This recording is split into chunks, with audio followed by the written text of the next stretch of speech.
baik kita kepada makhluk, semakin baik pula hati kita, semakin pula dilapangkan hati kita di sisi Allah Subhanahu wa taala.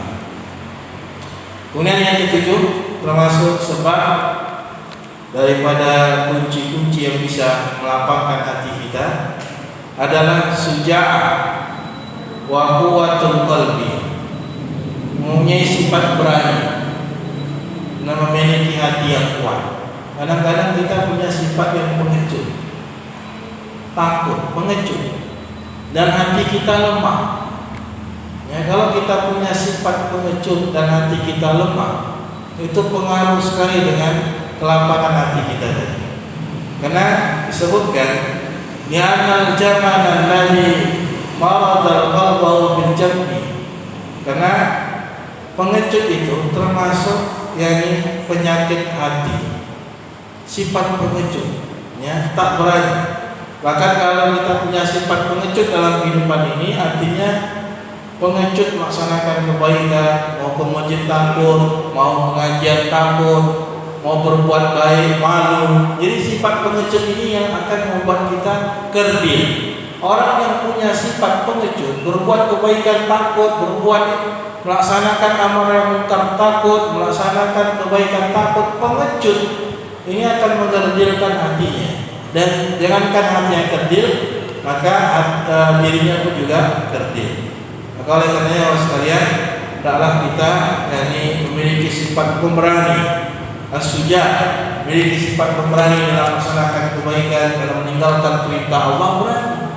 Sekarang kita kebanyakan kaum muslimin pakai jilbab takut, minder, mau keluar ke masjid takut, dibilang alim, pengecut, tidak berani.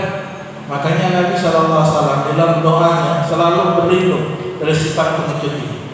Allahumma inni a'udzubika minal jubni wa a'udzubika minal bukhli. Ya Allah, aku berlindung dari sifat pengecut dan dari sifat yang pelit. Karena kalau pelit ini bahaya juga. Orang kalau sudah pelit kepada dirinya sendiri, apalagi ke orang lain. Saya pernah melihat seseorang hartanya banyak, tapi dia naik sepeda, itu banyak saja. Naik sepeda bertahun-tahun, hartanya banyak, sampai rumahnya terbakar habis. Uangnya itu sampai dimasukkan dalam roti, kaleng roti yang kotak-kotak itu. Uang gopek, uang 1.000, uang 5.000, uang 20.000, ya.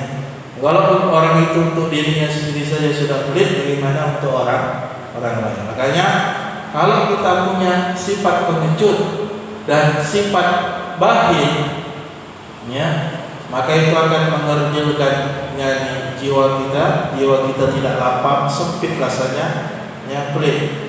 Kita kasih nafkah kepada anak kita, kepada istri kita, tapi pelit. Hitung-hitungnya luar biasa, ya, itu sempit pada kita. Kalau untuk anak dan istri nggak usah dihitung-hitung lagi, kasih saja, ya. Karena itulah yang biasa menyempitkan dada, ya, sempit kali. Kok uang aku habis saja untuk anak istri, uangku bisa teh jasa habis saja untuk anak istri teh.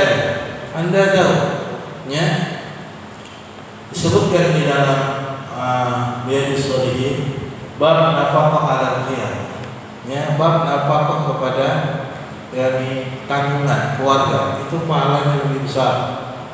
Ya, sesuap nasi yang kita suapkan kepada istri anak kita, itu pahalanya besar sekali. Ya, kalau kita punya kelebihan baru kita infak. Ini bawa bapak nih, cobalah infak di SMP Muhammadiyah. Yang punya rezeki, yang punya apa, silahkan infak ke Pak Amin ini. Karena lagi membangun gedung, nggak punya gedung, nggak cukup untuk menampung siswa-siswa. Silakan infak berapa saja, ya, untuk mempercepat pembangunan gedung kelas belajar untuk SMP Muhammadiyah. Karena tahun ini sampai 3 lokal, ya, 1 lokal pun belum ada, gimana? Kasihan anak-anak, ya. Jadi kalau saya milioner, saya selesaikan. Cuma saya nggak milioner, Pak. Cuma ustaz saja, gimana coba? Kalau saya milioner, demi Allah saya Jadi orang sekalian, ya, jangan sampai punya sifat bakhil dan punya sifat pengecut. Harus berani berbuat baik, berani mengawali kebaikan, dan jangan punya sifat bakhil.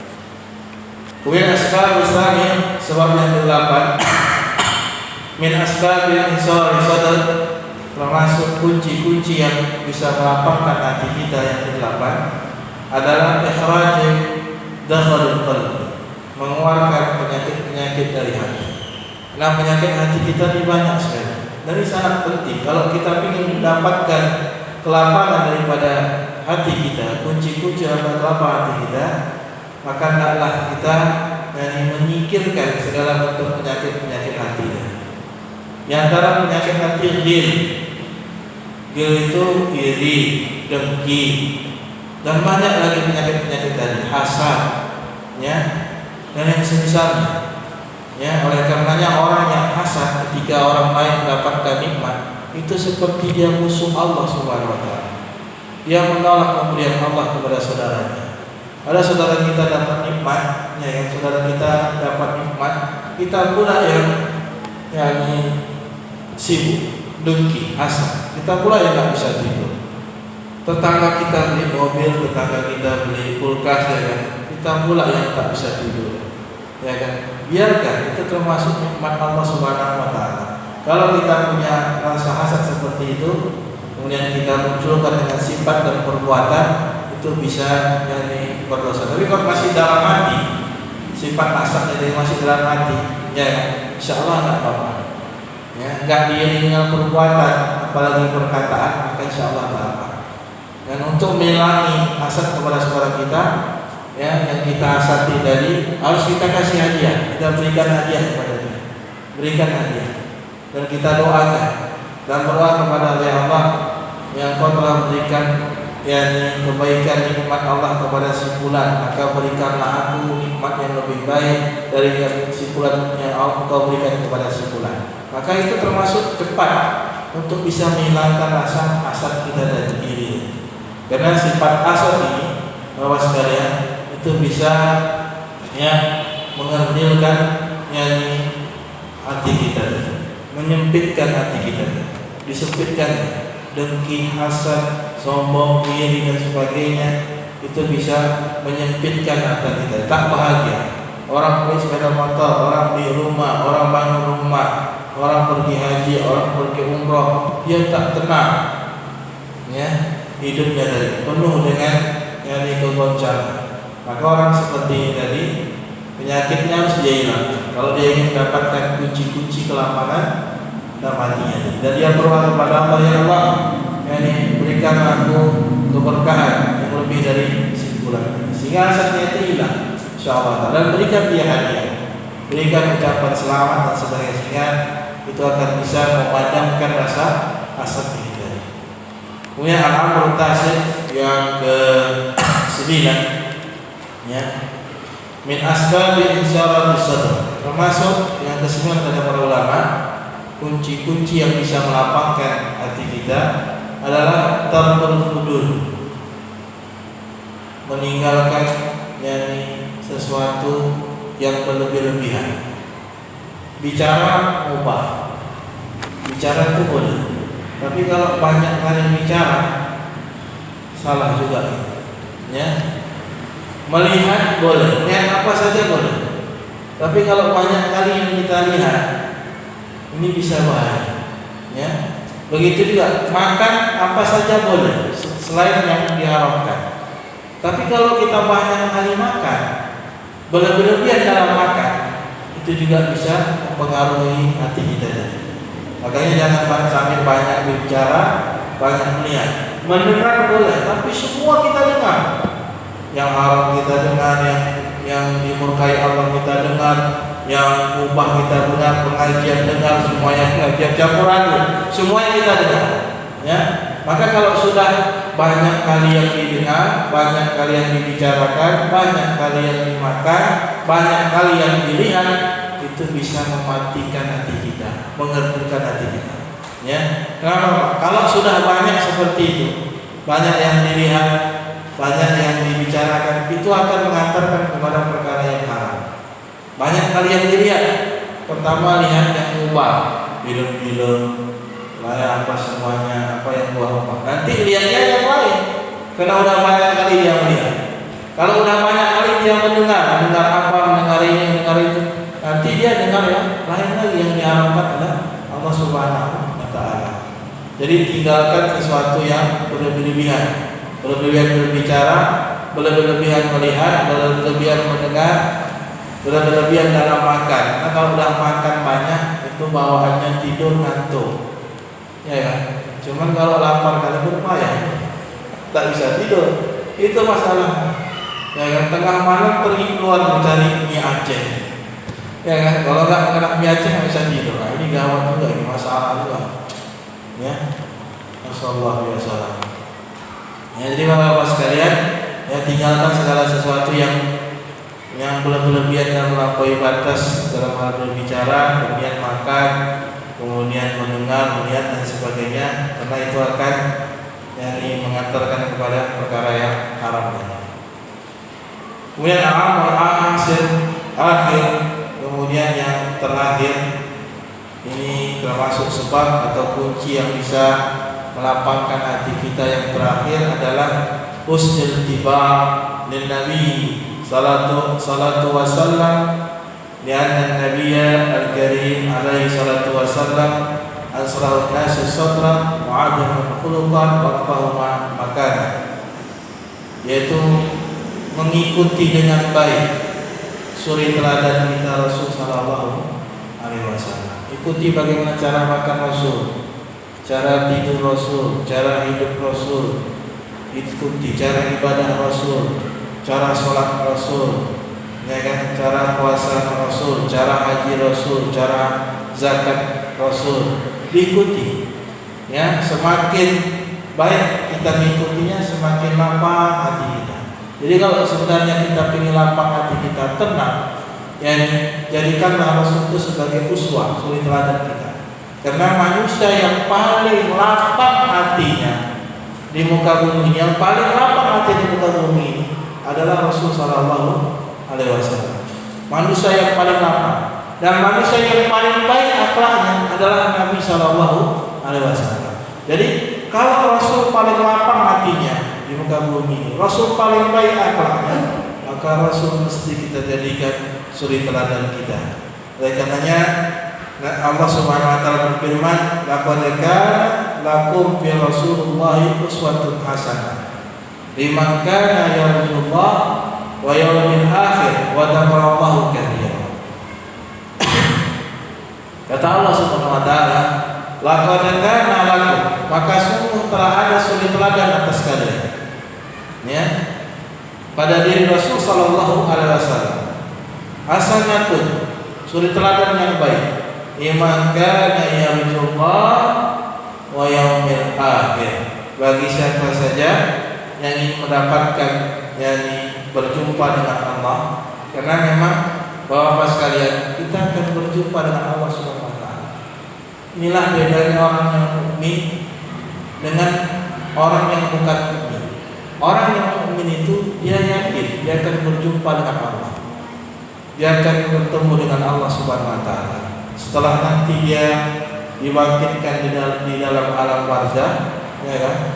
Dibangkitkan, dia akan berjumpa dengan Allah di padang mahsyar. Berjumpa, kita akan berjumpa dengan Allah Subhanahu wa taala. Orang mukmin itu yakin akan berjumpa dengan Allah. Ya, sekarang kita berjumpa dengan Allah, persiapannya apa? Itu masalah.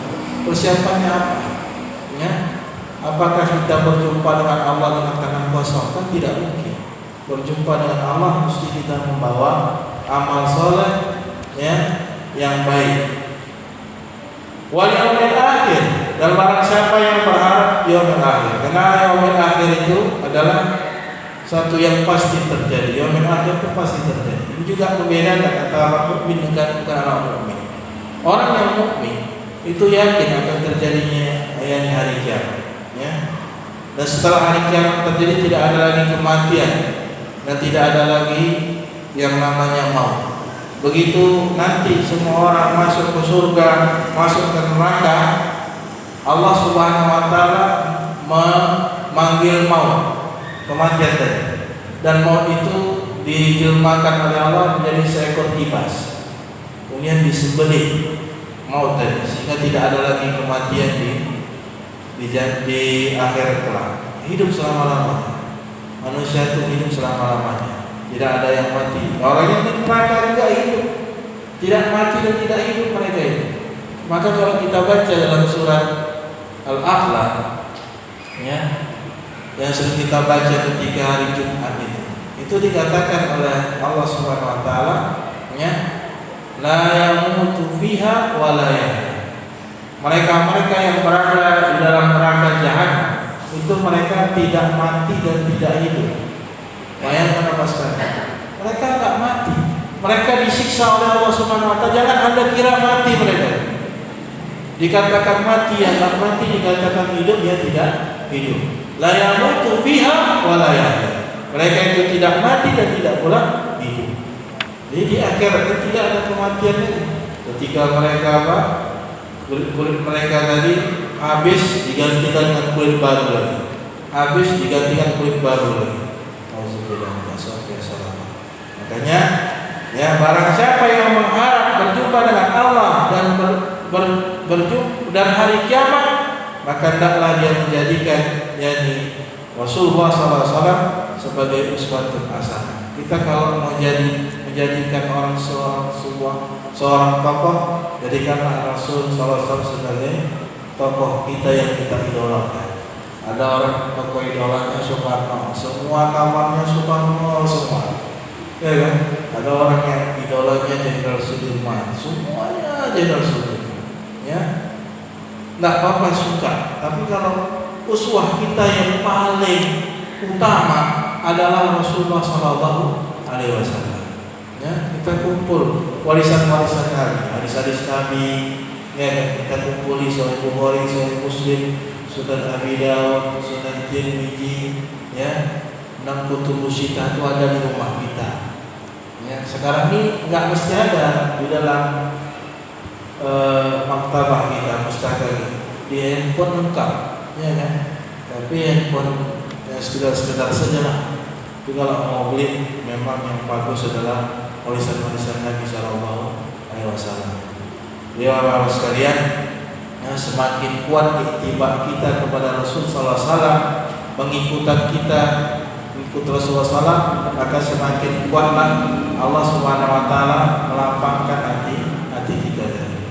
Jadi ini saja mungkin yang bisa saya sampaikan. Masih ada waktu sekitar 5 menit lagi. Insyaallah ini masalah kunci-kunci yang melapangkan hati kita telah selesai. Insyaallah taala nanti kita buka di pengajian yang akan datang dengan tema yang lain.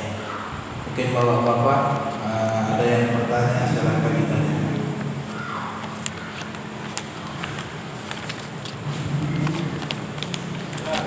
Ya.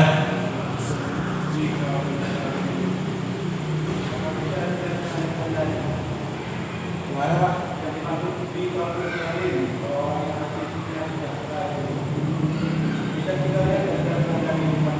Oh, bisa lihat ya. Jadi memang kolbi yang salim itu memang